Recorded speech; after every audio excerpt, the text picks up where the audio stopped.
bila muka dia akan rasa pelik macam tu? 40 something mula cocok.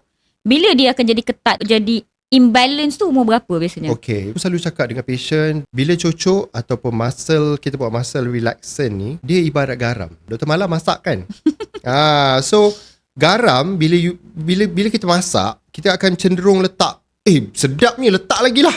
Letak lagi MSG, letak lagi perisa, letak lagi garam, letak lagi cili. Okay. Sebab kita rasa more is better. Right. Sebenarnya tak. No, less is... Less. Kalau aku masak kan, laki aku kalau aku masak kan, dia selalu cakap macam ni, less is more.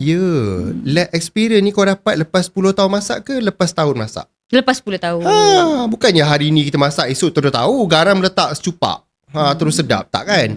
So sama macam wrinkle eraser, BTA.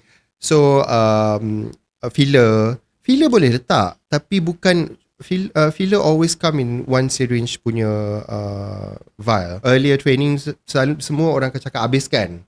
Okay. Habiskan. Aku tak pernah habiskan. Aku akan pakai separuh je. So lepas buat, dia akan nampak sangat-sangat fake. Sebab dia akan tarik air dan muka kita akan jadi puffy. So separuh, lepas bulan, 2 bulan, 3 bulan datang balik.